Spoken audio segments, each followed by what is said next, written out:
No, right? That's not like you, Dennis. Are we voting on alcohol You today? have 5 minutes. Are we voting on alcohol today? Okay. How do you feel about it? Pro or con? Okay. I'm probably gonna vote for it, and there's just some conversation, they're looking for another place to have it. If we put all the other regulations in place, so we're not trying to go bypass. But where is the regulations about the policemen and all that kind of stuff? Like this is that on another page? That's all included. Oh, okay. In order for that to happen, they'd have to go to public safety and community welfare. Are you for alcohol or against it? 1, 2, 3, and Carla's 4. Okay. I'm for if it gets, I see. Okay. Because I was like, okay, well, where's the rules about? The only thing it probably doesn't have in those rules, sign it, is the sign. back in Sign it, limiting. when I first moved here, So maybe we can make, we'd have people at Will's Park that the judge would be. that's just a record. Well, we started late just for you. So I agree with you. If it's limited and it's controlled to entry, cops, who cares? Yeah, if it gets past that, then we got a problem. I know, right?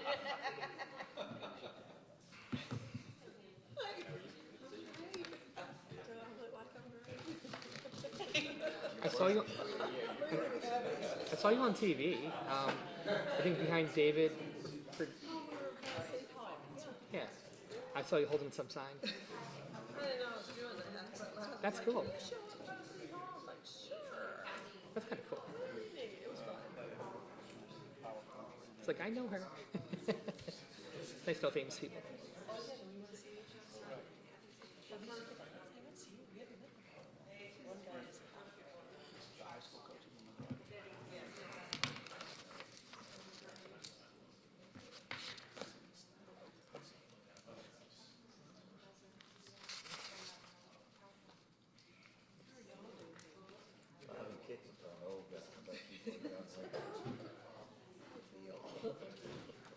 Just don't quit fighting.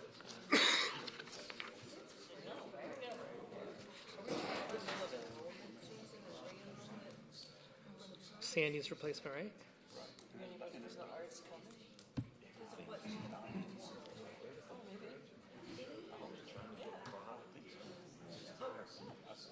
It's nice to have somebody talk like that. Yeah. Every industry we know. I was just talking to a guy that I know, or what goes on over was there. just transferred here. Or they just Did you guys go to the Harry Potter thing? My kids refuse. Oh, they don't do Harry Potter? They do. They love Harry Potter. The movie's on all the time. They just refuse it. Like, if it was the author, it'd be great, but they don't care about an illustrator. That makes sense. Yeah.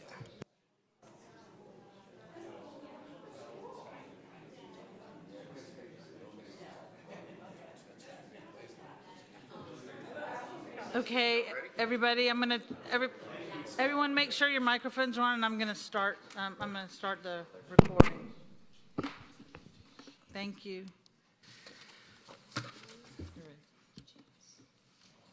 We're ready? Okay, we're going to go ahead and start the meeting tonight. Roll call, we have everyone here. We're just absent one member that has yet to be replaced. I want to talk about the approval of the previous minutes in January. Oh, you don't want to do the flag? I guess I need to do the flag. I know we did that. Can we please pledge the flag? I pledge allegiance To the flag of the United States of America and to the republic for which it stands, one nation, under God, indivisible, with liberty and justice for all. Thank you. Did everybody get a chance to look over the minutes of the meetings from last month? Yes, and I already brought up to Ellie that there was an error underneath the election of the officers. So she's gonna fix that to indicate that JIT was nominated and approved, or, whatever It was the a wording cut and is. paste error on my part, sorry. So he's our vice chair. So she'll fix that. Otherwise, I move to accept as written. My second. All in favor? Hi. Aye. Thank you. you. Old business. We want to talk about alcohol sales at the Grove in Wells Park. We have talked about it in workshop a couple of times. We had policemen in, and we had community development in to talk to us about it as well, with the rules and regulations that they would have to follow. So we're going to put that a vote tonight to see if we can forward this, or to let it be forwarded to city council. Do we have any questions, comments, or concerns to start with? Was there, the direction that we were talking about in workshop where it'd be like two entrance points to the gate when there's alcohol involved? And was that documented anywhere, or was that just conversations, how we'll proceed if this was allowed? It's how it, if this is allowed to move forward, it will be part of the recommendation to move it forward. But it also has to do with like the alcohol, the liquor license, which you have to go get your permit for, which brings in the. Dennis, I'm not sure your microphone is on. Just not talking. I'm just not talking to it. I was talking to Jet. So all that would be included in the package that goes to city council. And so, and I think there was some verbiage in that package that talked about limited Access points. access points, right? So I mean, I don't have the copy here, so I'm not gonna swear. All I have is what was sent here. Morgan's coming. He's covering. So what we're asking tonight is whether or not we want to move this forward to council for an ordinance change. If we're gonna do that, then all of that paperwork will still have to be looked at. So we're just looking now for direction. We're not actually gonna be moving to council with a change, because we've got to do all the work. We have to go in and dig in with community development and make sure that we're not, if we change this, there's 2 or 3 other places that will correspond to. And so we are, the way it's written right now, we are designating just what we call the grove. So as part of that package, it would be delineated on a map that says this is where we're talking about. So all of that, the details, as we all know, are where the action's at. But we're just wanting to make sure that before we do all of that work, that you're okay with us moving forward with that. So it can certainly, we could bring that whole package back to a workshop or back to a commission meeting, whatever is the pleasure of the commission. But there's still a lot of work to be done if this is the way the commission decides that it wants to go. Okay, thank you. With all that being said, does anybody want to make a motion? And this motion is to move it forward. I'll make a motion to move it forward. I'll second it. All in favor? Aye.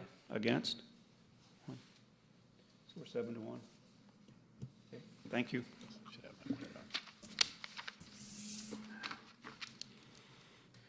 New business. And we're going to start out with the bocce ball court. And Audrey's going to come. Audrey? This is an Italian word, right? Or is it a French word? Bocce, bocce. Bocce. Is it, do you know how they say that? Is it an Italian word or a French? Bocce. It's a bocce. Okay, it's bocce. Okay. You know, you're going to have to yell, you know, my hearing. I know, I'm trying. I am. I'm even looking at this thing. Sorry. So, yeah, we're excited about, you know what, I left my. We are excited about our bocce ball court at North Park. How it transpired, and hopefully that'll come up in just a minute. We were approached Mine's not in focus, is yours? during the middle of COVID by a young lady that wanted to achieve her Eagle Scout badge, and she wanted to build bocce ball courts. There it is. Thank you. That's in focus for me. Looks much. And after talking about it, we decided on a location at North Park where our adult activity center is, and it's actually a facility they've been trying to get installed there for quite some time. So Audrey Brensner is our Eagle Scout that actually designed it and organized, and also had the group to come out, her scout group to come out to install it. And you can see what happened to the, can y'all see the? You can, it's. I put it back on. As you can see, the finished product. Her group worked 2 full weekends, 9 days. 5 days, 65 volunteers, 460 labor hours, 97 design hours. You add that up into today's market in a conservative figure, you're talking about around $12,000 of in-kind value that she added to this facility. On top of that, she raised over $2,000 toward materials. So you're looking about close to 1/3 of the cost of the total cost of the facility. You add that up with the funds that we have with our partnership with Northside Hospital, we were able to kind of do some finishing touches on our end because we had some funds to do that, which is the bocce ball artificial turf that we installed, and also we worked on some sod and also a sidewalk, ADA sidewalk, bringing it down, bringing the participants down from the tennis courts. So we're excited about it. It's just an awesome facility. If you haven't been out there, you'll have an opportunity to go out there on March 8th. They're going to have a ribbon cutting for the facility, led by our Adult Activities Center staff. They're excited about it. So I want to introduce Audrey. And I want to say thank you so much for all your hard work. And I asked her, I said, are you sure you want to do this? Because I knew that she was going to make me work. And she did. We worked very hard. But I'm so excited about the end product, and I'm so excited about working with her. She's been a joy to work with. And always, she had all the details down. And it made it easy for us. So I want to present you with something different. We're not doing it. We did decide not to do a plaque, but we decided to give you, since you have achieved Eagle Scout, so proud of you, we wanted to give you a Yeti cup that actually has, your name, Eagle Scout, Audrey Breisner, and your troop 1857. There we go. 2021. Something useful.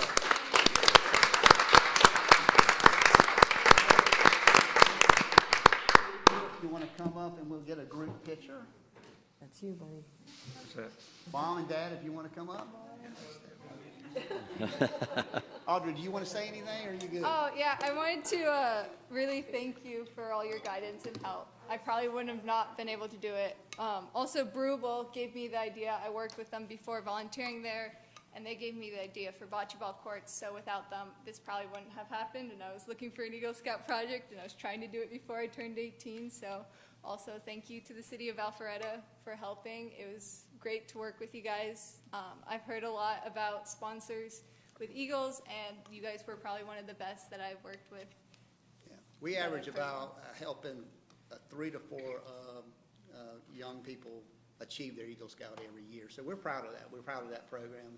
And we invest a lot of time and funds to support them so they can, accomplish this great achievement. So, Yeah. Anyway, picture. Yeah. Mr. Hines, you want to come up? You're up, sir. That's your hair. Got a haircut for a reason, right? There you go, Dennis. I told you. Good thing you got your hair cut. I know. You in?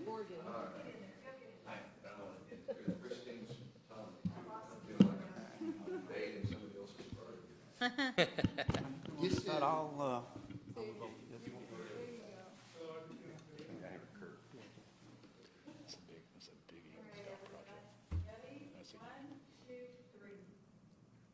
Very good. Very good.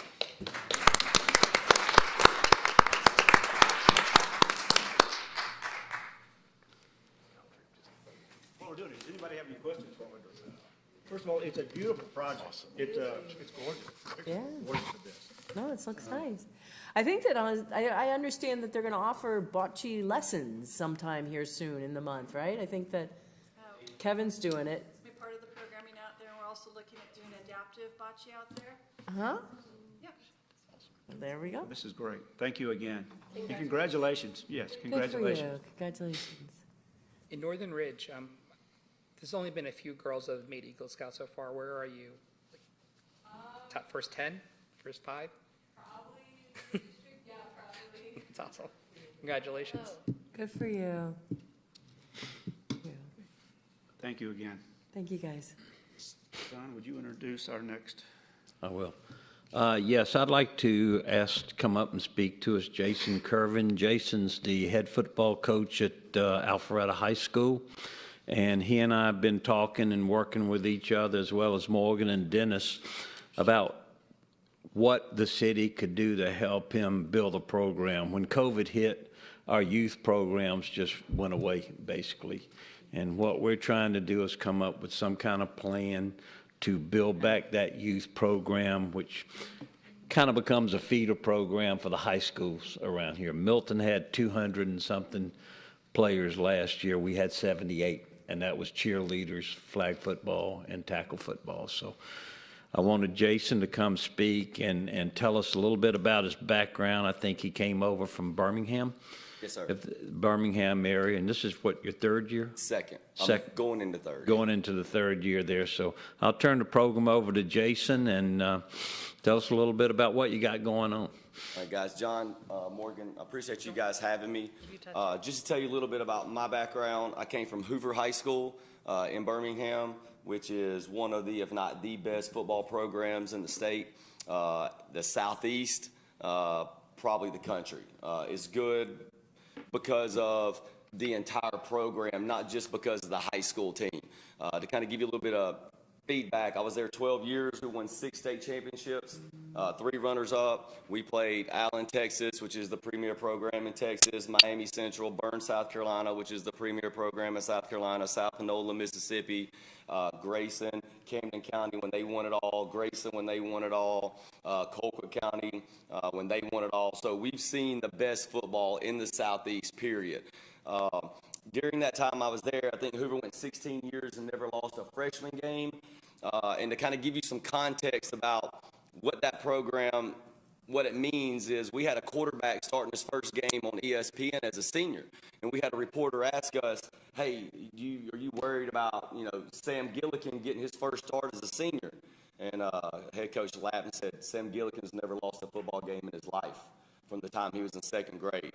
So winning was the way all the way through. So when they got to us, they knew how to win. They expected to win. They were going to do what it took. The reason I chose this job and the reason I came to Alpharetta is because I felt like this city was in a unique position where it had sustained success, where it knew how to win. It was used to winning, but I thought that it had a lot of potential to really take another step forward and be a program that everybody in this community could be proud of and be a part of.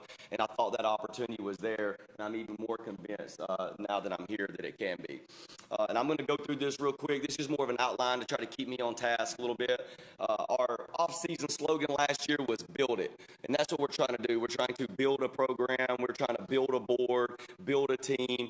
There's a lot of aspects and a lot of layers to it. This year, we're transitioned to different, all right, with 22 being obviously the 2 Fs, and we're trying to do things different. We're trying to take a different approach. In my experience, the people around here want to be successful. They're on board. We just don't know how to kind of align it and get that done. So today's kind of a step forward in that direction.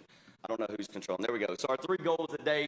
1, we want to talk about increased participation across all 3 leagues, from the NAFL to the junior league to the high school league. I think that's kind of the important part of what we're here for tonight.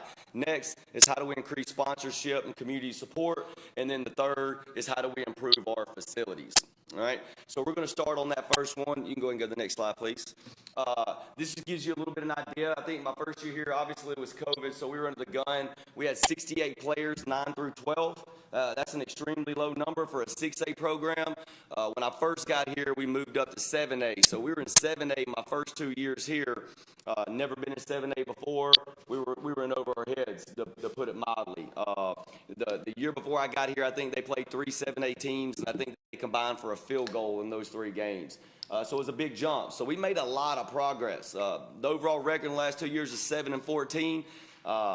But if you knew how much progress, how much work went in that, I'm actually pretty proud of that number. That's going to change. I'm not worried about that. But we went from 68 players to 83 players last year, and we're going to have over 100 players this year. You can see the direction. Alpharetta really struggled with players transferring out. I could give you those numbers. Those are alarming numbers. That's a telltale sign that the best people in this community, the best athletes community, didn't see this as a place where they could reach their full potential, and they needed to go to Milton, Johns Creek, Buford, areas around here, schools around here that we're competing with. We've swung that in the other direction, where we have people moving in, buying houses, renting. We had a kid move in the other day taking 4 AP classes.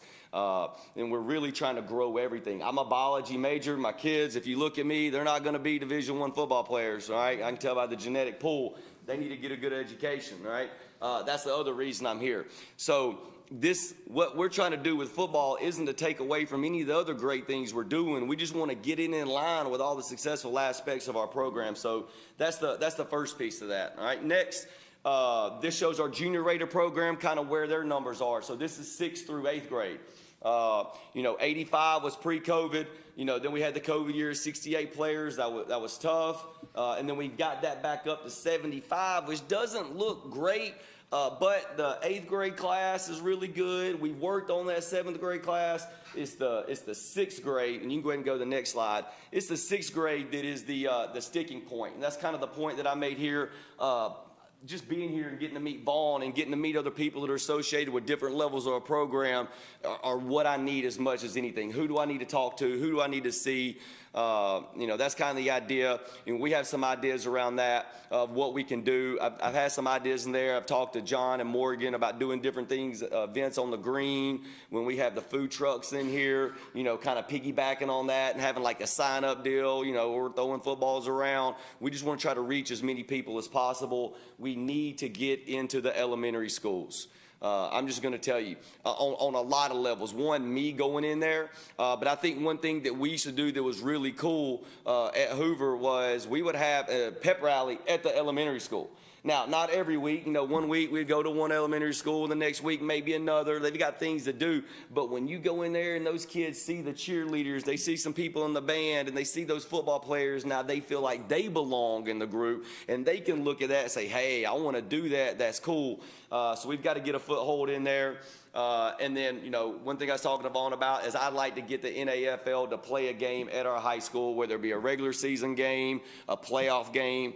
I know there's conflicts with that, but I really want to push that. I want to get people on our campus, and do that. This spring, we have a spring game. We're trying to negotiate getting that played at home, because my goal is if we can play that at home, all 5th grade boys are coming for free. We're going to try to get in there. We're going to try to get them where they get an official visit. They get a lanyard. They're on the sideline. They get to come back in the locker room. So we have ideas with that, but you guys know more people in this area than I do, whether it be principals or teachers or who we can speak to get in there and get in front of those kids.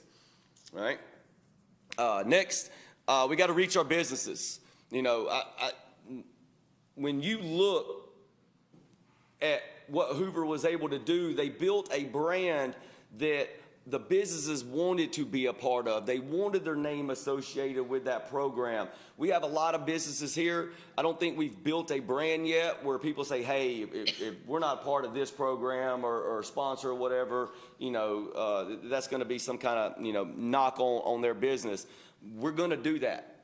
We're going to win games. We're going to build a brand that people want to be a part of. There's no doubt in my mind about it. I'm more sure today than I was yesterday. So that's coming. But this just kind of gives you an idea of what we're up against. We run about a $270,000 budget. $90,000 of that's in player fees, which is a lot to ask in player fees. All right. I don't ever want, finances to become a problem, but I've got a 9-year-old daughter that takes gymnastics, and I pay about $5,000 a year for her to take gymnastics. So football is a year-round sport. They're getting a year-round training. It is what it is. We are doing fundraisers, which we haven't been able to do the last 2 years because of COVID, so I've kind of listed those and what those are, what our plans are. That leads us to raise $100,000 to $125,000 just in sponsorships, media guide sales, things like that. We raised over $75,000 last year, which was really good considering, we're still trying to build that board and get that infrastructure in to where, we can get out and reach everybody we need to reach, but we need help with that. I highlighted the golf tournament because that's something, that you guys can help with. When we get to the golf tournament, we need to sell holes to sponsors, for each hole and go to different businesses and whatnot and target that. But a lot of times just communicating and talking and saying, hey, I know they're trying to do something over there, Alpharetta, those businesses are going to want to be a part. We just got to try to figure out, how we're going to make that. And that's just to break even. That's not to build anything extra or anything special. That's just break even every year, right? Next slide. This is from last year. This is kind of an idea of some of our different sponsorships that we offer. We're going to clean this up and try to make it where it's a little more concise, a little bit easier to understand what you're getting for your sponsorships. But we need to get this information out. If it's us just calling on the phone, there's only so many people that we have. Everybody in this community is pretty successful. They got a million things to do too. So we need to try to, when we get this package ready, we need to try to be able to shoot this to our businesses, however we can. All right, and we'll actually go by the next slide, is just talking about how families can sponsor. And then we need to improve our facilities. All right, things that, we've talked about, that I've talked with John and Morgan, different people about, is the possibility of, turf and Webbridge Middle School. We're going to turf the practice field at the high school. That's already been approved by the county. So that's still, how that goes. That could be another 2 years before it, comes to fruition. But that's a big deal. We don't have the practice space. Our junior Raiders are always kind of bouncing back and forth between our practice field and our game field. And we're at a gridlock there. So the more turf fields we can get for everybody, and not just us, for the band, for lacrosse. I mean, there's a lot of sports, a lot of year round. It's not always easy to get that field space. And then we want to improve the home game experience. We want to make it to where it's something that people want to go to, where it's bigger than just football. Some of the things that we're going to do is improve the sound system. And then, one of our big goals this year is to do the LED lighting, which you see when you go to a lot of stadiums now. There's high schools that have it. We're trying to look for a cheaper, kind of more affordable way. But just that when you go, you're part of that experience. Even if you don't even care about football, that you get the excitement that you're part of what's happening or what's going on. So we're working on that too. And then we've got to replace the A at midfield, which is pretty costly too on the turf. So those are the things, some of the things that we're doing. Some of the things that we've done, and those are some of our kind of targets. And then our ultimate goal is to build a field house. And I don't mean a football field house, all right? I got some pushback from that. It's for all sports, all right? I don't know if you've been over there, all right, and if you've seen it. It's maybe one of the most beautiful settings you're going to find. If you're on that home field, when the sun comes, I still take selfies there like once a week and send it to everybody like, look at where I am. Like I see the sun come up every day. Like when the sun comes up over there, like it's beautiful. It has so much potential. But our facilities are embarrassing. And I don't just mean for football. I mean for any sport. When visitors come over there in that dressing room, you should see it. As a citizen of Alpharetta, because I do live in Alpharetta, I wanted the zip code, all right, even though I'm a coach and it was going to be hard for me to afford it. That was important to me, all right, to be a part of this community. I wanted to be a part of it, and I'm proud of it. But for people to come over there, the first thing I got to do is go apologize every time. I'm sorry. I'm sorry, this is where you need to dress. But to be honest, our guys are up in a PE locker room, which isn't fitting for a 100-person locker room. It's just not. Like, we've got to improve on that. When the school was built, it was built in an era where people weren't really building those facilities yet. That was kind of what was par for the course, but things have changed from the time that school was built till now, and our facilities are lagging behind. So that's our ultimate goal, and that's for all sports, for everybody. They're in it. So, that's obviously comes with a big price tag, and you can go ahead and kind of bump through a few of these. Why do we need a field house? All right, it's not big enough. Our visitors' locker room is embarrassing. Our weight room, all right, is a gridlock. All right, I'm getting the middle schools coming over now. All the 6th, 7th, 8th graders are going to start middle school workouts on Thursday. For me to get those kids in there twice a week, I mean, I had a wheel and deal, to work with, hey, track, you go win girls basketball, when are y'all getting in? When are we getting in? We're all sharing a small weight room. Now, it's fine for the football program. It's not the Mecca, but it's good enough to what we need to do. But it's not showing that we're putting our best foot forward in all aspects, in my opinion, in the school and in the community. I think we can do better, and I think we need to do better. We don't have adequate meeting rooms. You know, we meet, we watch practice tape, we have team meetings, we're all over the place, our coaches are all over the place. We need a centralized location, and with that, and what's already been done on that, it includes all sports, where lacrosse will be in there, soccer will be in there, whatever. There's tons of other sports that'll use the weight room and the facilities as well. And really, it's just showing investment in our athletes, and it's just showing other communities around here that we're competing with for citizens to buy houses that, hey, we are invested in our players' development, in our athletes' development, and football is the life vein of all sports. It is. When we're successful, everyone's going to benefit from that, financially, facility-wise, and whatever. So I'm proud of the community. I'm proud of this city. Anybody that follows me on Twitter, I mean, about once every other weekend, you know, well, we're down here about every weekend, but every other weekend we're posting pictures with my family. I've got 4 kids. They're 11 and under. We love it here. I can't believe that we got this lucky to be at this place. All right, and I want to make sure you understand that, because I'm talking about the things that we need like I'm talking negatively. I'm not. We're fortunate to be here, but I just think there's some things that we could do, and I think if everybody understood what those needs were, we would know, hey, let's direct you here, here, and here, and there's certain things that we could get done. And if you'll go through, okay, so we've already done the blueprints for the facility. I think they cost over $25,000. They were done before I got here. We already had, you know, Fulton County come in, approve specific sites where, you know, it could build. Obviously, everything's got to go through Fulton County. We know how long that takes.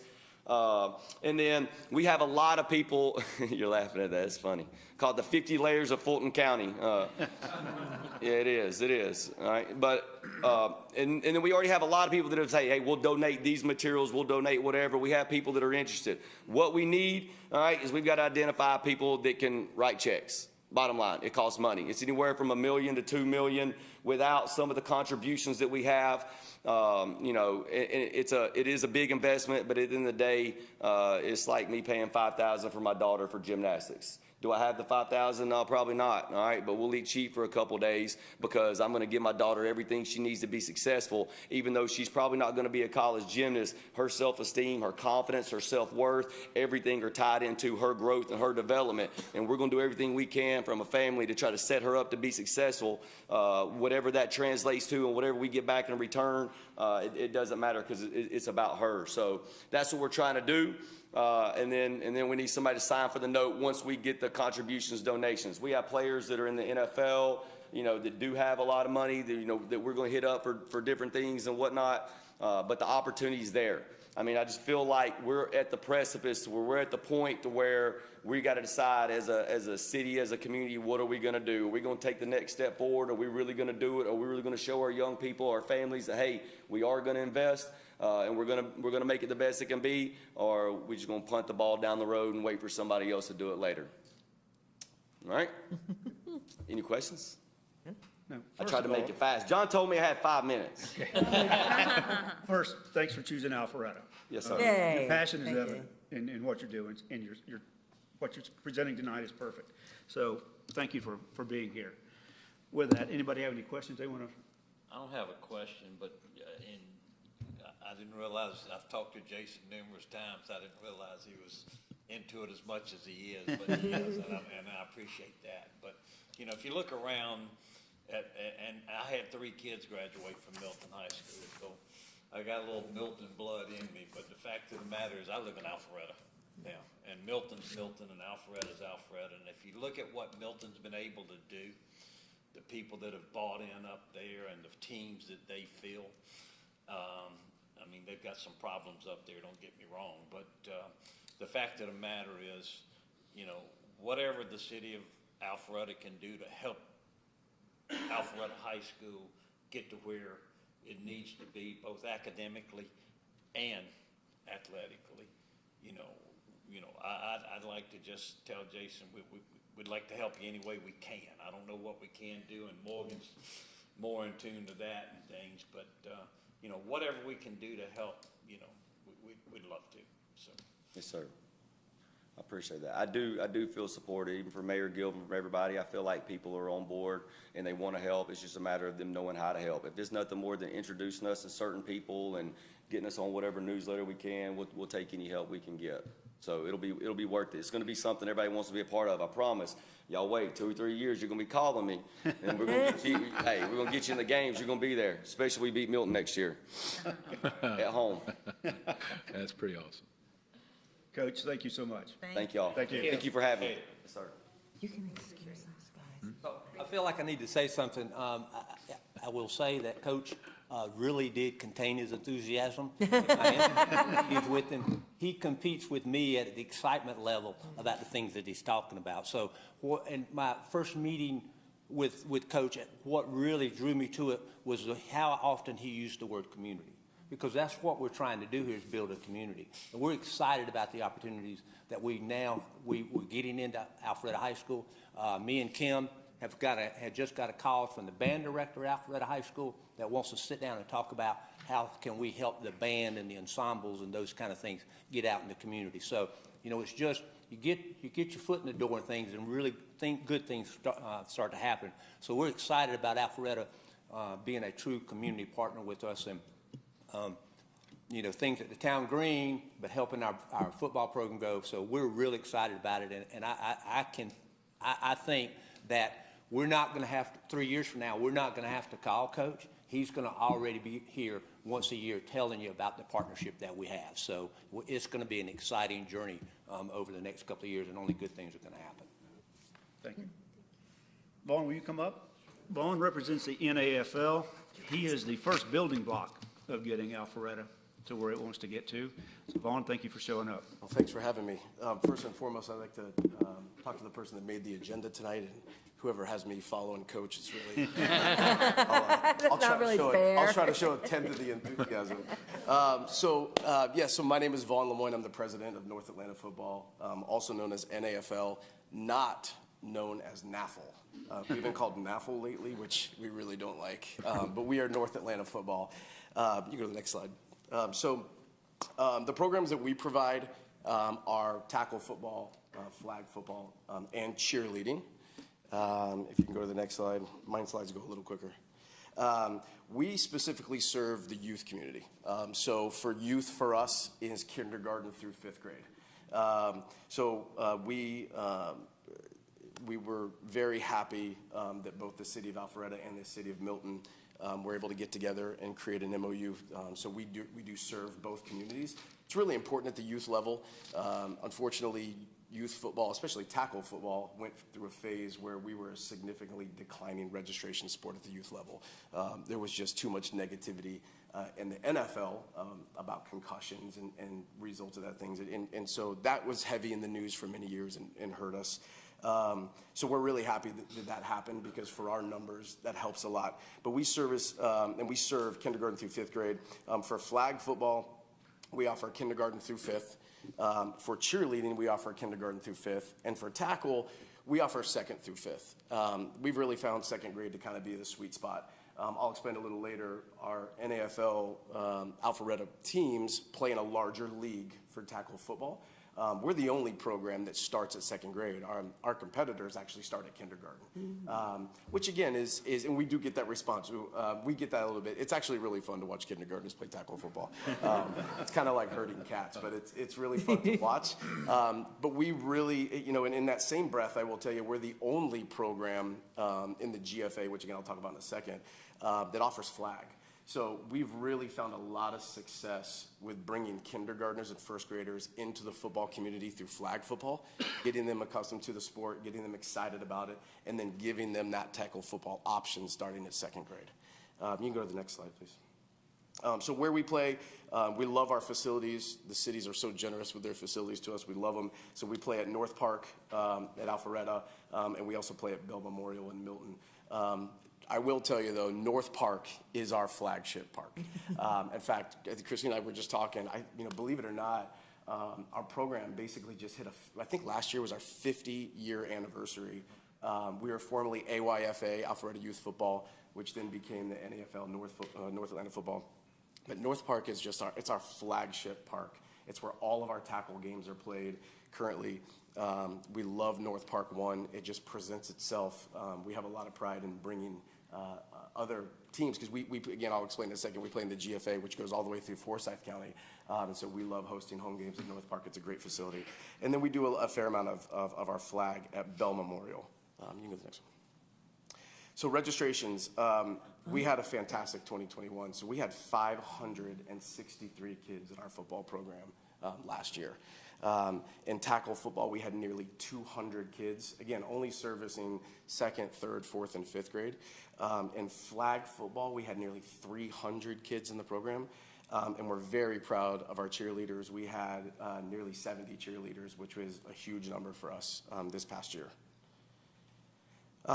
Huge growth. So that's a big number. So we had a 60% growth year over year, which is amazing.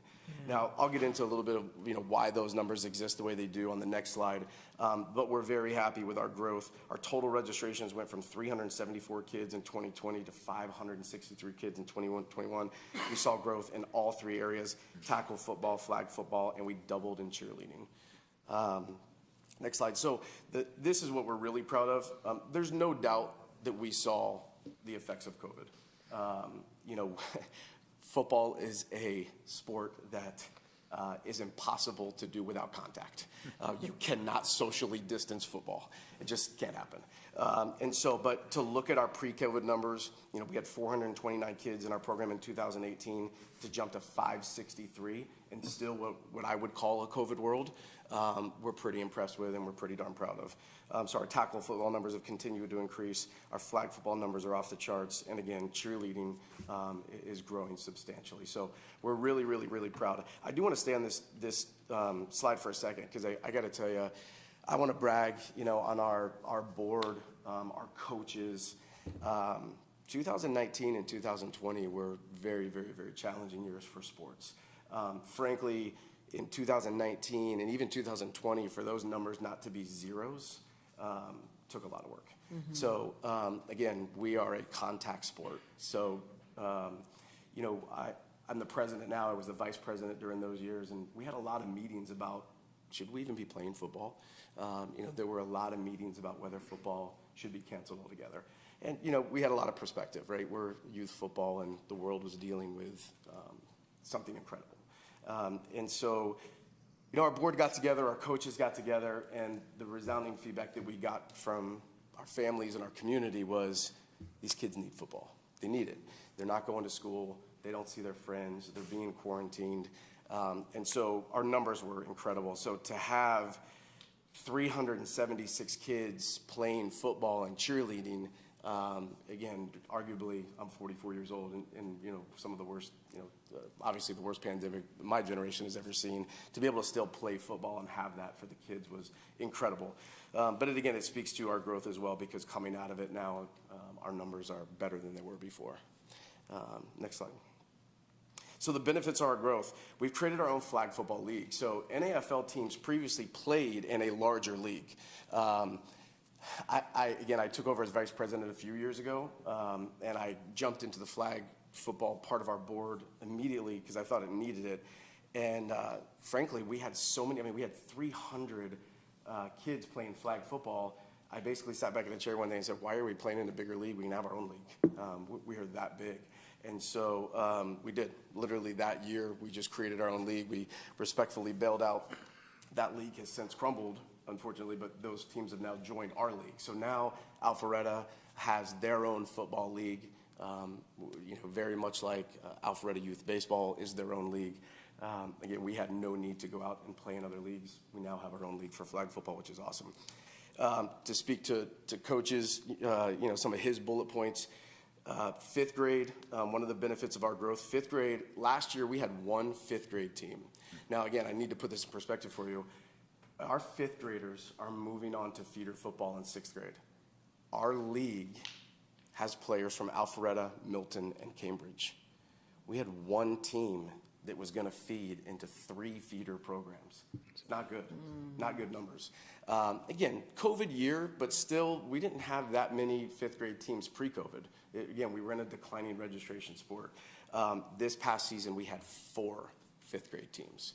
which is incredible for the future of theater, which ultimately becomes the future of high school. So that's big, and that's really, really, really big. Our relationships with theater are extremely important. I get the question all the time, why do you guys stop at 5th grade? And because we really don't have to. We do it because we support our feeder program so much. We have no desire to go past 5th grade. Our goal is to build, basically to feed feeder. That's our goal. I tell people all the time, our goal is to feed feeder. So we don't, we are a private league, we are a city league, but we are not connected to the high schools. We draft our teams, and it's very much like rec baseball. But again, we will always stop at 5th grade because we want to feed our feeder teams. That's our goal. So to be able to have 4 5th grade teams last year was incredible. And then cheer doubled. Cheer is awesome. I have 3 boys. I don't have a daughter. But watching the cheerleaders and how hard they work at what they do is really, really fun. So I'm really proud of our cheer program too. That's going to also help feed into the high schools. You can go to the next one. So in 2021, we had 10 tackle teams. We had 1 2nd grade team. We had 2 3rd grade teams, 3 4th grade teams, and 4, you can see a trend there, and 4 5th grade teams. Again, we use our flag football league as an entry point. Again, it's our biggest league. Most kids participate in flag, but we use that as hopefully that transition. And as kids get a little older through our flag program, we see more transition into tackle. You can go to the next one. So again, to explain a little bit, our tackle football league, our Alpharetta teams play in a larger league. Okay, that larger league is called the Georgia Football Association. So we play teams in North Fulton County and Forsyth County. So our opponents are Midway, Sharon Springs, and Lanier teams. So we have away games as far as 45 minutes away for rec football, which is really cool. It's a great experience for the kids. You can go to the next slide. So I want to talk about our tackle football success. So again, keeping in mind that we are a part of a much bigger league, our success this year was off the charts. So our 2nd grade team had an undefeated regular season. Again, if anybody's a sports fan, our 2nd grade team, our point differential in the regular season was 156-0. So we did not give up a single touchdown the entire regular season, which is really cool. Had a really successful season. Got to the championship game and came up short against a really good Midway team. The score was 6-8. Both teams scored a touchdown. It was a defensive game. They scored a 2-point conversion, which we couldn't do. 3rd grade, we had 2 of our teams make it to the semifinals, the GFA semifinals. 4th grade and 5th grade, unbelievable success. 4th grade, one of our teams had an undefeated regular season and won the GFA championship. Coach's son is on that team. I got to take home a championship in the family. And then in 5th grade, we had an all Alpharetta championship game. So 2, again, keeping in mind, Midway, Sharon Springs, Lanier teams, 2 of our teams met in the championship and played each other in the championship, which was really cool. So we took home a championship in 5th grade as well. So ton of success, not just in our registration numbers, but in our actual results. Coaches, players, they're all putting in the time to have success on the field. So flag football, we had 24 flag football teams. Just again, making up our own league, which is great.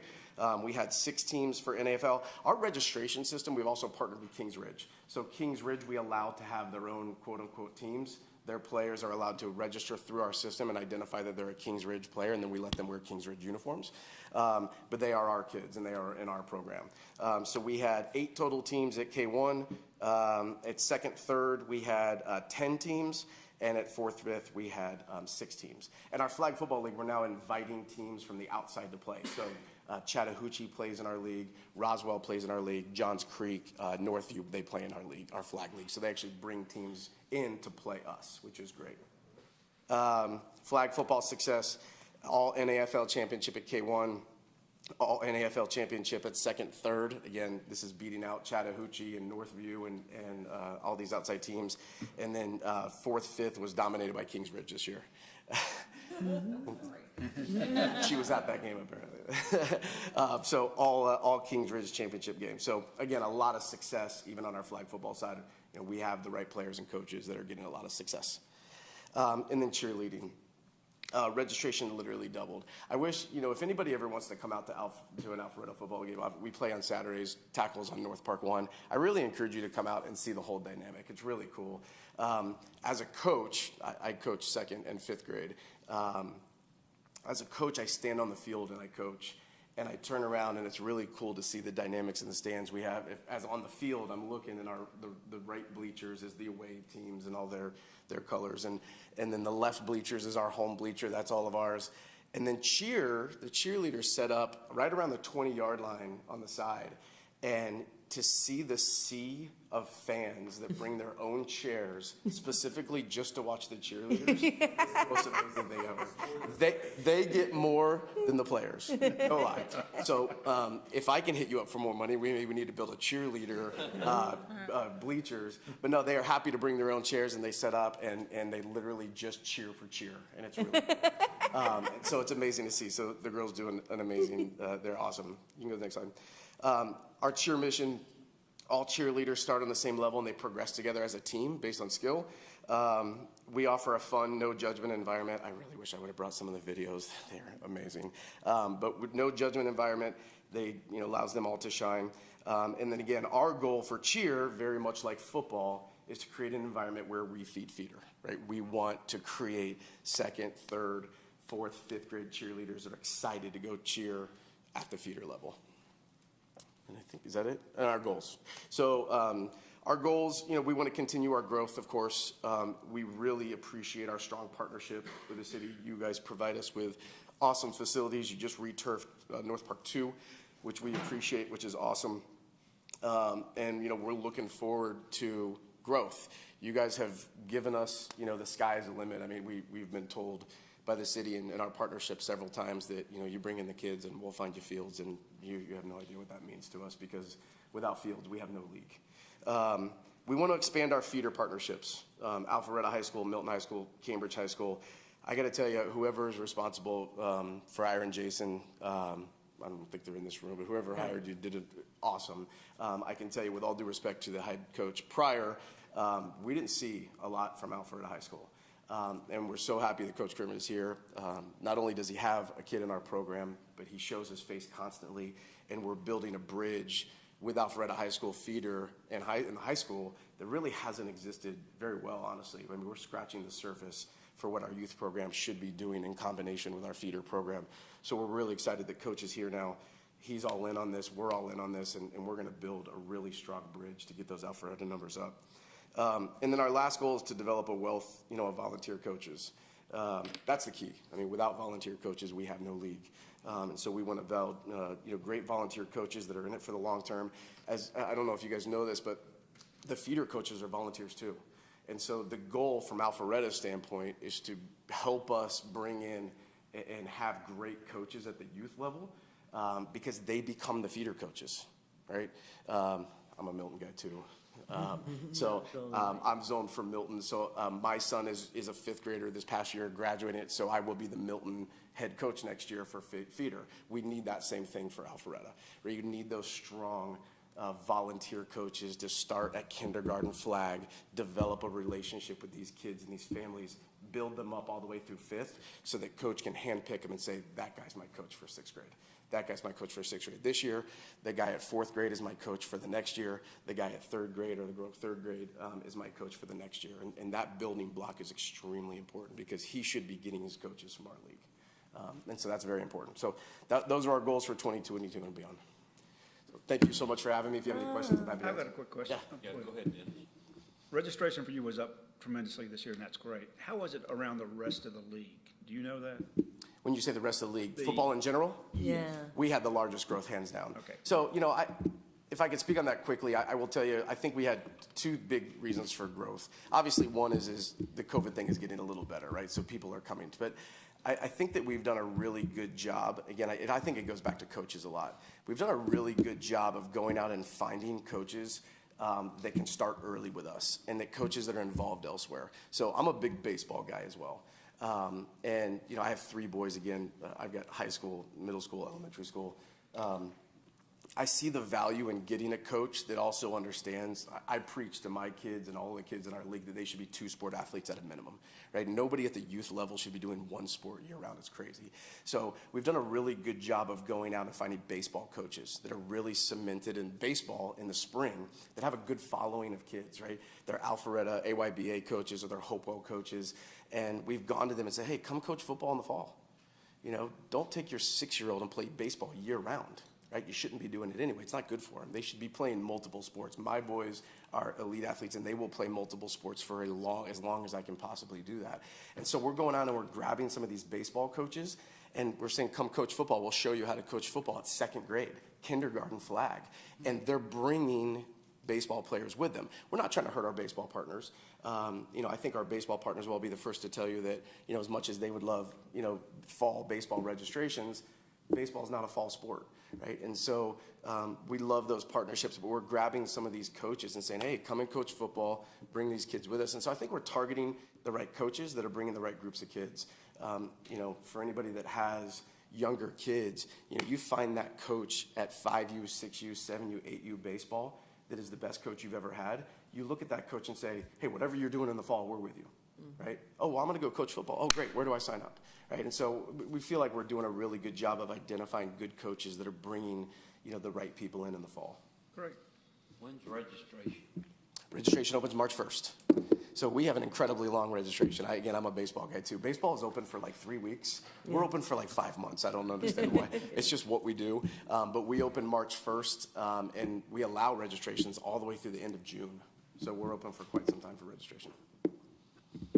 And, would love your help in that regard. So we've actually, I'm really excited. We just turned over a lot of our board, and we brought on some unbelievable new board members. One of the board members that we just brought on, his name is Ryan Hayslip. He is in charge of social media and website creative for the Falcons and Atlanta United. He has now joined our board and is going to be taking over doing social media for us. And so we would love your help. We're going to improve our social media, but we want to utilize the city of Alpharetta's social media as well. Advertising registration dates, huge. I mean, something as simple as posting it on the city of Alpharetta Facebook page that, hey, youth football is open, and we could pick up 10 or 12 kids that day just from that post. So there's definitely a recognition, unfortunately, for the city of Alpharetta.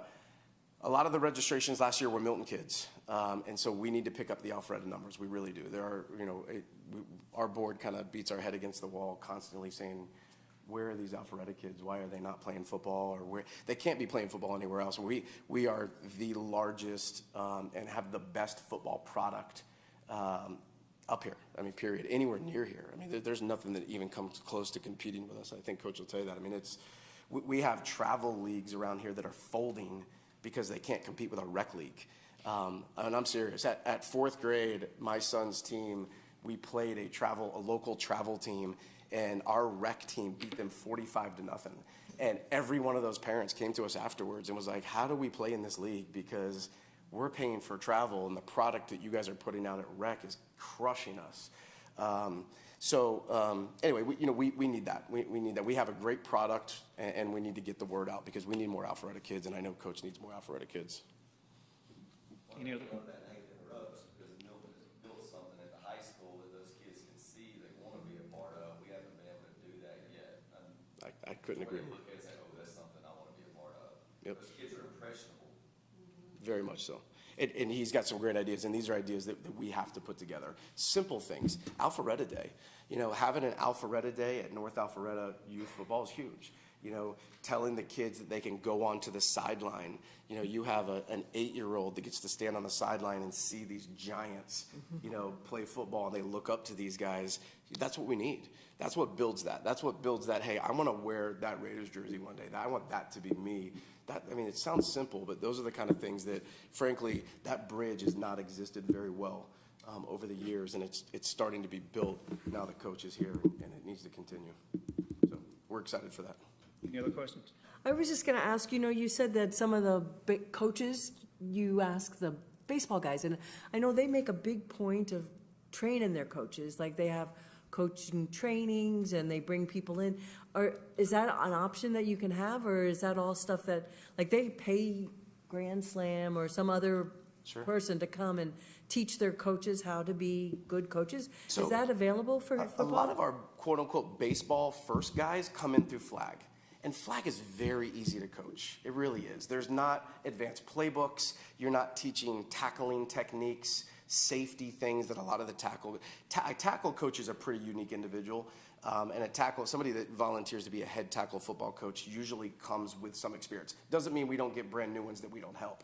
But we bring a lot of our coaches into our flag league, and that kind of gets the hooks in them, so to speak. And we absolutely offer all of that. We do mandatory coaches meetings where we teach them about how to, design a practice plan, and we have very specific rules that we constantly ingrain into them about how they need to run their team. Again, I'm very conscious of the fact that we are a rec football program. So we require all of our kids to have a starting position for the entire game. A coach is never allowed to leave a kid on the bench, right? You want to ruin a sport for a kid, have him sit the bench the entire game, right? And not only ruin it for the kid, but ruin it for the parents, right? So, we have rules, and we teach our coaches how to manage the games. Every kid plays an equal amount of play time. We have something we call clear the bench rule at flag. So if you have an offense in and your offense is now done and they have to turn over, everybody on the sideline now has to come into the game. It's a complete, clear the bench rule so that every kid is playing at least half the game in a starting position. And so we teach all of our coaches all of this. Absolutely. Oh, okay. Yes. We hold their hand. We don't hang them out to dry. I want to add to what he's saying too. I wasn't going to allow my kid to play football until he got to middle school, but when we got here, we put him in 4th grade just to kind of get him involved in the community. And they do an outstanding job at the NAFL at all levels. I watched those guys coach. I watched different teams coach at different levels, and I'm blown away with how they take care of those kids that really coach them. So they're doing a really good job with safety and just overall development of program. Thank you for that. So I'm proud of that. We really pride ourselves on that kind of stuff too. And again, playtime is big for us. Again, I'll give you a quick example, and then I don't want to make this meeting a 10-hour meeting, but we play in the GFA. I think I've said that a few times. The Georgia Football Association, we play Midway, Sharon Springs. The GFA has a rule that I think is extremely embarrassing. The GFA has a playtime rule that says that kids have to play 10 plays. That's the rule. So if a coach plays a kid less than 10 plays, he's suspended. But he only has to play a kid 10 plays. I can't imagine any one of you as parents would be happy if you paid $450 for football registration and watched your kid sit on the sideline with the exception of 10 plays. Now, those 10 plays can include kickoffs and special teams, not real plays. At the NAFL, we require, again, the same rule. All of our kids are required to have a starting position the entire game. So little Johnny is a defensive tackle. And he doesn't have to be a defensive tackle all season, but he's a defensive tackle today, and he could move to offensive tackle in the second half, but he's got to play. And he's got to play, and he's got to have a position that is his for that game. And again, we're competing against teams that are leaving their quote-unquote best kids in the entire game, bringing little Johnny in for 10 and then rushing him off the field and telling him to sit there and be quiet for the rest of the game. It's unbelievable to me.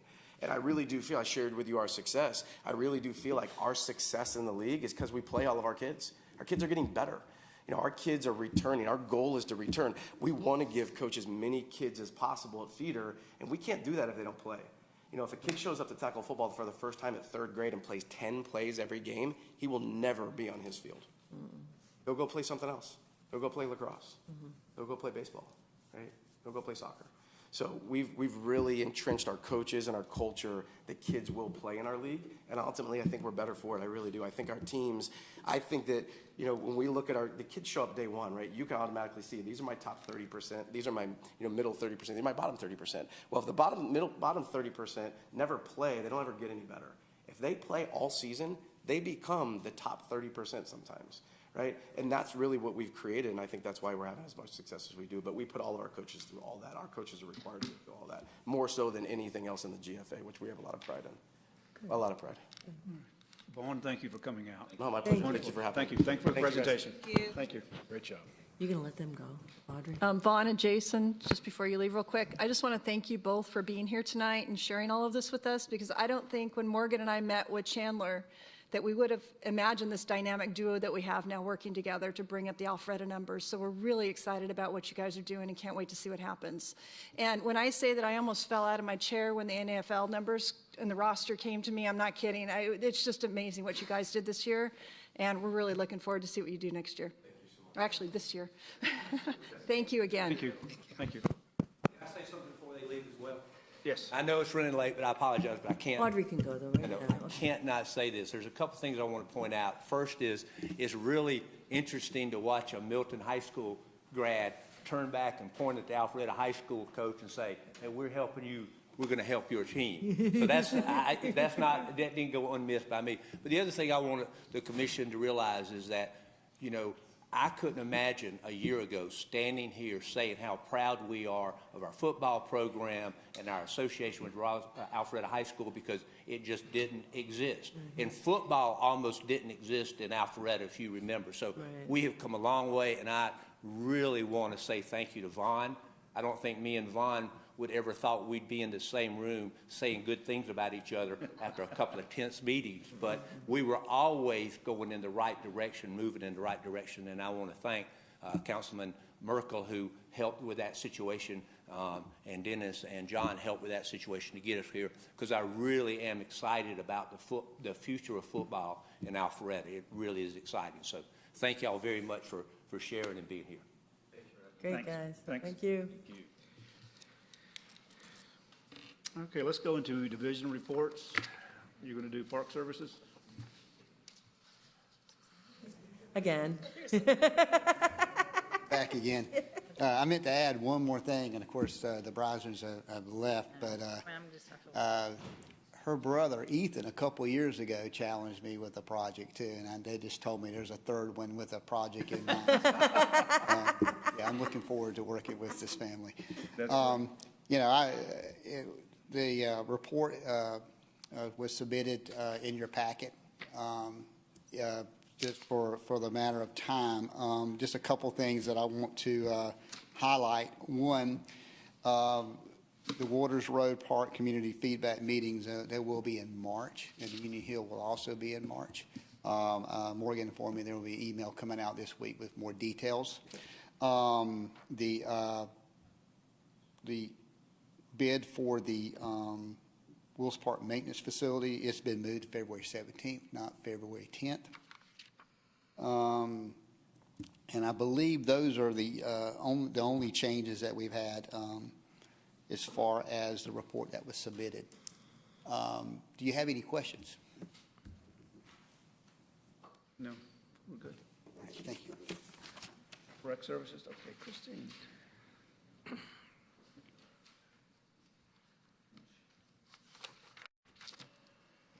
Doing triple duty tonight.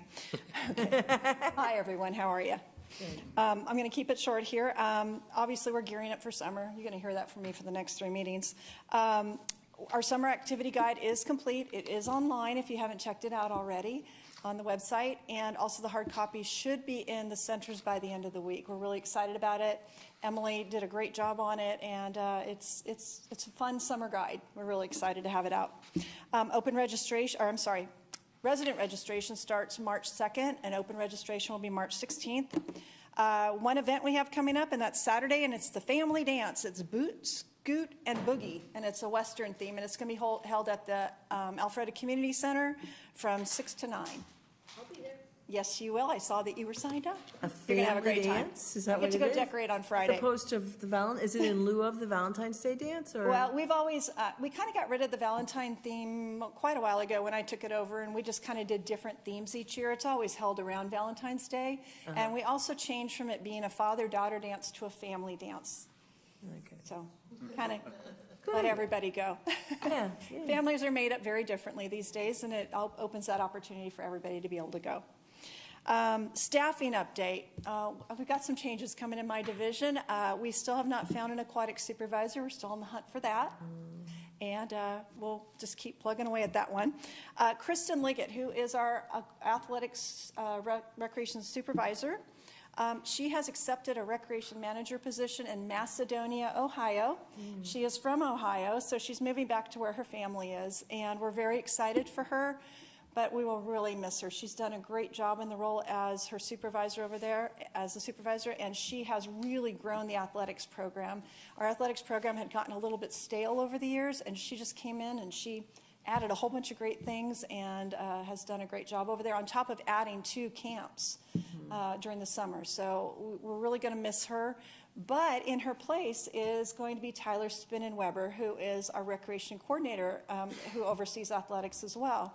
So it's a real natural progression. She's still here for another week, and she can train him, which I am very excited about. And he has been with us, they both rushed with us for about 5 years, so he's just going to naturally move into that position. He knows athletics. He knows that facility. He's been managing Preston Ridge for about the last 8 months, so he knows facility management. And I'm looking forward to working with him and him being part of my management team. And let's see. We are still hiring for seasonal positions, and we're looking for summer staff, so send them my way if you know them. And that's it for me. Any questions? Just want to say that the kids were really excited when they looked at the program, and that the teen camp went from 12 to 15, and there's 6 sessions of it. Yes. That was huge for a lot We of have kids. increased that, and that was our goal. You know, during 2020, we had to cancel it. We just didn't have the ability to take them on field trips and go do those things. And last year we added, I believe, two camps, and this year we're bumping it up to 6. And I think And the age range. The age range went up too. It went from 12 to 14 to 12 to 15. Yeah, so kids So we're looking forward to that. We're going to actually have a director for that and a whole different set of counselors, and it's going to be a really great program. And the week that they're not working, they are going to be helping with the I Can Bike Camp, which is Amanda Clay's and Officer Alfred's program that they teach. It's adaptive biking, so they teach kids how to ride bikes with the special needs population. So they're going to be helping them over at the cooler. They're young. They can run around after all of them. They can run for 3 hours straight, and we're going to let them go do that. So, any other questions? All right. Thank you very much. Thanks.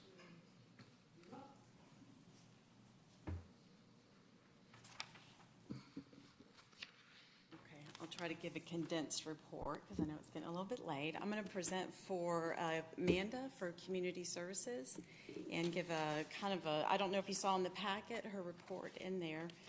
Did you see all these events that they have? Yeah, I know, she's busy. Isn't that great? Can you share it on the screen, or is I it know. possible? I mean, a lot of things are back, and of course, I would notice like Taste of Alfreda. So I'm not going to go through everything on here, but I think it's really wonderful. Please look at that. I know her team's been working really hard on those and making partnerships and all that. Marketing, Summer Guide will be out.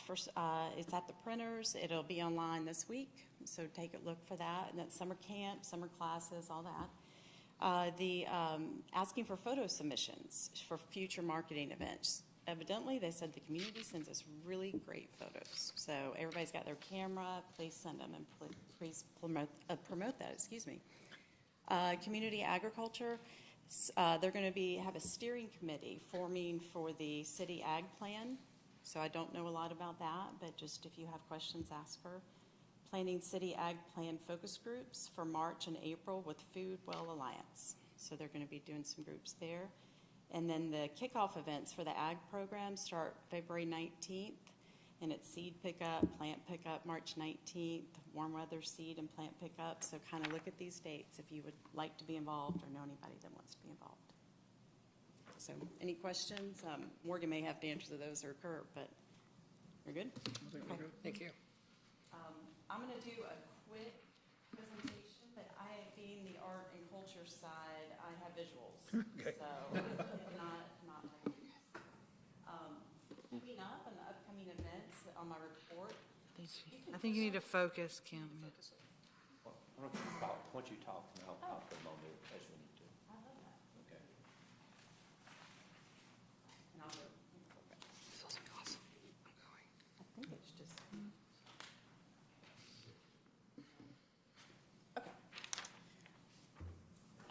If you click on this link in the report, it'll take you to our calendar on the arts and culture page. Everything's listed out there. It's always the most up-to-date place to look at events. Coming up this week, we have a live discussion with Nayar Mayal, and he's with the Boys of Sudan. And it's a wonderful program. He lived the story. He's going to talk about it, so please come if you can. Alfreda Music Club. I don't have visuals for all of those, so I'll tell you when I'll let you know.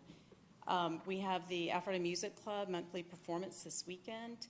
We also have the Maytag Virgin Act 1 Theater play in the Black Box at the Art Center. So please, if you can stop by, it's this weekend and next weekend. So if you want a good outing, a good date night, Valentine's, please show up for that. Tickets are online, so it is a ticketed event, so I need to just let you know that. The Levon Jones Electric Violin Performance is coming up February 26th at 7 p.m., and that one's free at the Black Box. And then Why Jazz Matters. We have a performer, and it's kind of cool. He's going to play jazz, and he's going to talk about the history of jazz. So it's kind of like a history music event, and he'll be in the Black Box, and that's also free. Part of these events, we're celebrating Black History Month. And we're trying to acknowledge, involve, and just do this the entire month. And one part of that here I wanted to kind of roll right into. I'm not sure if you're aware, but we do have a Black History and Celebrations Committee, and we've been meeting since last fall. And we've actually started out as a focus on Black History Month, and it's evolved into a year-round focus. So we're very excited. We have some really good activities. This here's a class. It's a civil arts project with Shelton Cochran. He's on the Arts Alfreda board, and he is doing a wonderful class, kind of transforming. It's like a visual story and how experience that you feel. So if you want to join that, please do. This is a pop-up. This event just came up today. It was finalized. The Alfreda Historical Alfreda and Old Milton County Historical Society. I'm trying to talk too fast, so I think I need to slow down. Okay. They actually have joined up with all the North Fulton Historical Societies, and we're going to have a presentation on Bailey Johnson School. And I don't know if you know a lot about Bailey Johnson School, and I'm not going to give you the history and all that behind it, but that's a very important school to a lot of people in North Fulton. It was our Black school that actually was here until 1967. And so they're going to talk about that and share. So if you can please join us they're going to have this event at St. James United Methodist Church at the end of the month. Moving on to this mural. Has anybody seen this mural? Yeah? Pretty big, isn't it? It's huge. It's very surprising. So if you can kind of look down here, I just wanted to share the little wall over here to the left. This is probably about 3.5, 4 feet, probably about 3.5 feet there. It's at the studio ground. It's on the side. And there's, you should have received an invitation. Yes. So that is the unveiling. Come and meet the artist tomorrow night and see a free movie. And they just want to open up the theater to you, so I hope you can come. Do we have to stay for the movie? Could we just go and then? You can do whatever you would like. Oh, okay. Whichever one. I thought I might come by, but I don't know if Spider-Man Back Again or whatever is it, or, No Way Home. No, okay. Who else going tomorrow night? I was curious. I'm going. You're gonna go at the beginning? Yeah, I thought I might go. I'm taking my kids with me. I asked permission. Okay. Well, I just wanted to share also our Cultural Arts Commission. They approved this mural, and I just wanted you to know that the process that this goes through, the applicant, Studio Movie Grill, turns in an application to myself. We actually sit down with Arts Alpharetta, and they have a public art committee, and they give recommendations. It's a very light, friendly meeting at that point. They just try to help them and ask them to tweak it a little bit. Then the applicant comes to the Cultural Arts Commission meeting and does a presentation for final approval. So it's quite a few steps to get to this point. The new spring arts guide is here. Please take a class.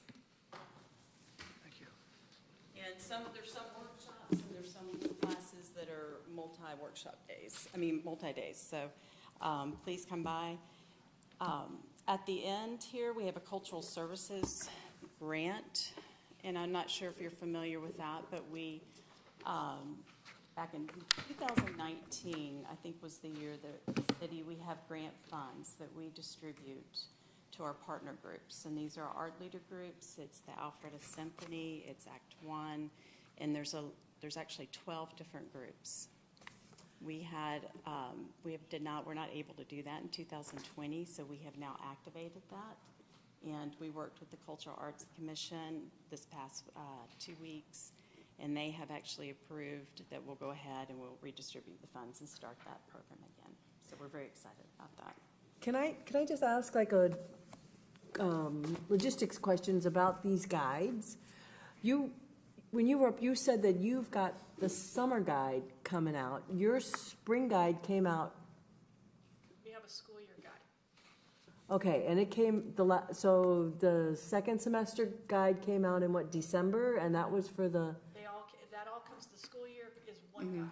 So Oh. It comes out in July and it goes all the way through. It has fall, winter, and spring in it. you can come up with your programming that far in advance? A lot of our programming is the same season by season. Uh-huh. So, and my staff works really hard way ahead of time to get different. Way ahead of time. Yeah, because you guys can't do that because your programming is so, We can't do that. Somebody that wants to take an art class or an instructor doesn't know that they're going to teach painting 8 months from now, so. okay. I was just wondering how that worked, okay. But now, I've never been, I'm just gonna be honest, I've never been to the city website to see where these guides are. Are they near each other, or? They're all on the same page. Yeah. Okay. And we have, we cross over, we put some of our ads in the summer guide. I'm calling them ads, but they're like showing the museum and promoting. It's the same thing. It's just that we do ours quarterly. Okay. Because that matches up to our instructor class format. I see, okay. They have their camps in the The summer guide. art camps are in that guide that you were just talking about? Okay, all right. We But joined- not the other, not like the pottery class that my husband's taking, that's not in the camp guide? Right. I see, okay, fair enough. Just at the bottom, future arts and culture items. I'm not going to go into any details here. Those are just up-and-coming items we'll be discussing with the Cultural Arts Commission. And it's also, if you have any questions or would like more information on that, I can get you up to speed on some of those. Would you like this back? Questions? No, I don't. Thank you. Director Moore? Director Rogers? Thank you. Oh, we'll leave that on. Thanks. So. Roger Moore.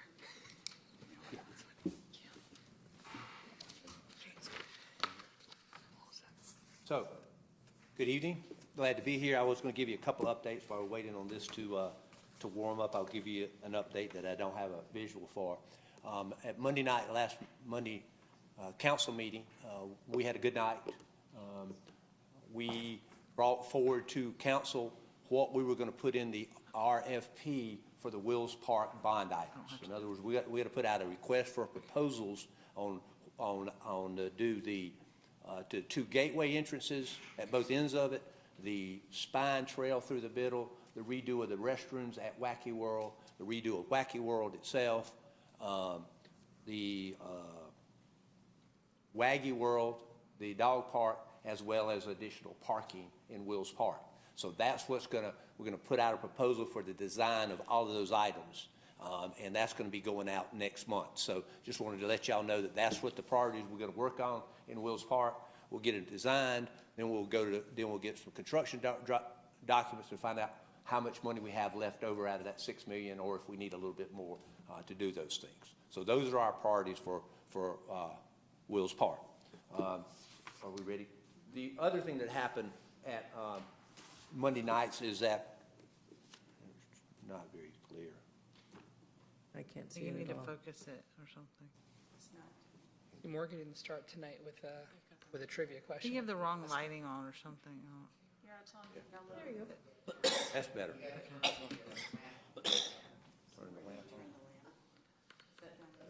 No, They're on the side? I think that worked. Well, y'all can see. Yeah. So, bottom line is, Monday night was mid-year adjustments for the city. So all the departments that you needed money to get through the rest of the year, you asked for it, and it's either given to you or not. In our case, we got $504,000 put back in our budget. And that basically means, folks, that we recovered the money that we lost not 1 year ago, 2 years ago, beginning of 2 years. We've gone 2 years with a budget deficit of $675,000. Now, a lot of people don't realize that. When COVID hit, they cut our budget $675,000. We understood it, we figured it out, and we made it work. But what a lot of people don't understand is that the second year, we also had to deal with that $675,000 because you always start over with what you got. This kind of puts us back at even kiln where we were 2 years ago. For getting this $504,000 back in the budget is a big deal, just a really big deal. So I'm real thankful to Councilman Heights. I think he's left. Yeah. Councilman Heights was very instrumental in making sure that as we were moving forward, that the other council members understood what our needs were. So we appreciate that. That was really good news. Also at Monday night's meeting, we talked about Highway 9 and the Taste of Alpharetta, and Mayor and Council gave us the nod. They didn't give us the nod. They didn't have any objections to us closing Highway 9 during the Taste of Alpharetta this year. Oh. The Georgia Department of Transportation, although they said they would never do it, has given us the ability to close Highway 9 if we want to, and we have to handle the detours, and so the city is going to take that on. We're going to close Highway 9 during Taste of Alpharetta because we are one of our two biggest events, Taste of Alpharetta. We're inviting literally tens of thousands, more like 40,000 people to downtown Alfreda, and we are a major Georgia highway running right through the middle of it. So we're going to close it down. We're going to get some complaints. We understand that. Now we're going to do signage, and this shows you the detour route is basically everybody's going to have to go down to west side and turn around. Now there's some cut-throughs and all like that. We're not showing that. If you're local, you know the cut-throughs, but that's going to be the detour around Taste of Alfreda. We couldn't be more excited. The good news about this is this effort was led by the public safety group. The police made the presentation last Monday night at council meeting for the closure of Highway 9. So Georgia Department of Transportation has basically said, try it. We're only going to say you can do it this year. They've also said we can do it for wire and wood if we so choose, but we want to see what Taste of Alfreda looks like and how it reacts, and then we'll go from there. So we're excited about that because if you've ever been to Taste of Alfreda, and you know, even though this year we expand into this side, we're going to use the farmers market footprint. So we're going to be on this side with tents and with restaurants. Oh. The amount of people going across is just incredible. And I didn't understand we were coming over on this side this year. Yes. We're gonna take out. We're losing a little bit over there because of the hotel. We lost old Canton. We have to keep Old Canton and a little bit on Milton. So we are going to more than make it up for it on this side, and we're going to kind of spread the wealth all over. With the idea that nowadays we want to spread things out as much as we can. One of the complaints we got about Taste of Alfreda was how jam-packed everything was. You know, lines from this restaurant would run into this restaurant and all of that. So we're going to see how it goes, and we're going to spread across. It's traditionally the first Thursday in May. This year it is the second Thursday in May because Cinco de Mayo is the first Thursday in May. So whatever I don't know what they did. The 12th. The 12th. May the 12th. I thought when they built that hotel that they knew that we used that street. Not Old Canton. We will Milton. We'll close off Milton. No, Old Canton. Oh yeah, that was always part of the deal was that we understood with the building the hotel that we would not be able to close off Old Canton because the only way to get their only way into and out of that hotel with cars is on Old Canton. So that was a decision that the city made by doing that. So, and the last thing I want to tell you is pretty exciting for me personally is that. Well, Home by Dark. Everybody knows Home by Dark. Back here, the great concerts. You know, they're just really good.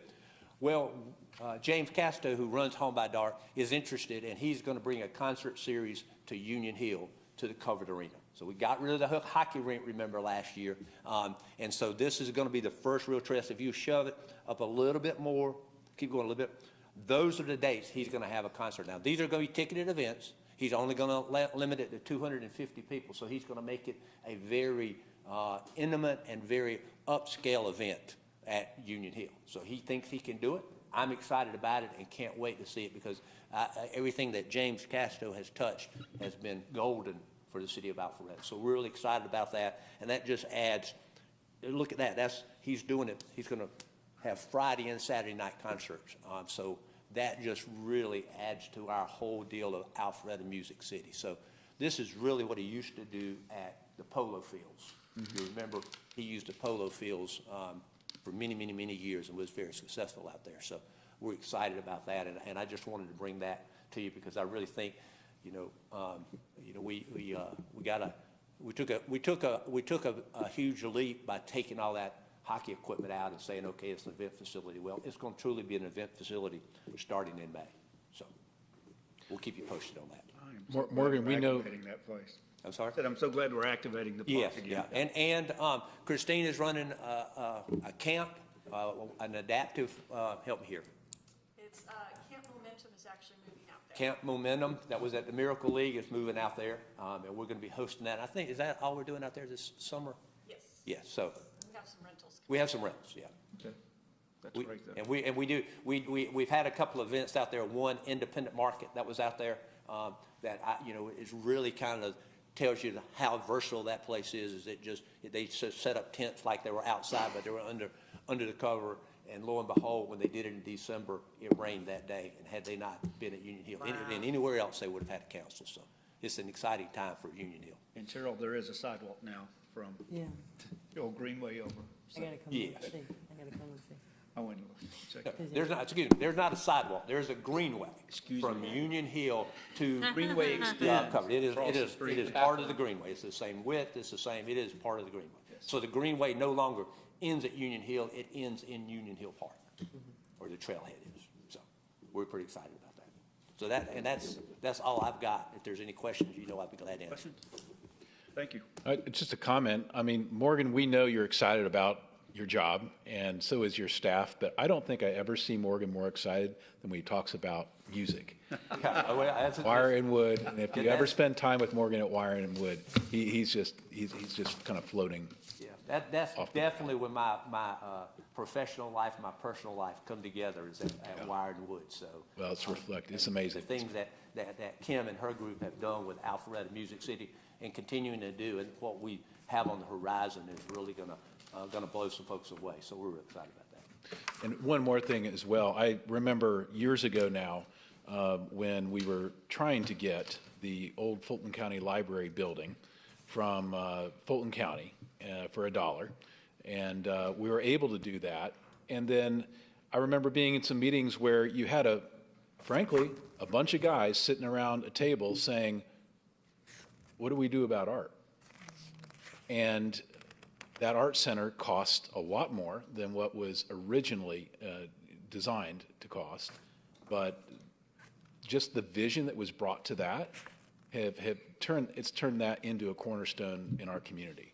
And it's a whole lot better than having a kiln and making some coffee cups and bowls, because that was about the best idea that was around that table that day. And I just applaud everybody for just, I mean, this is really amazing.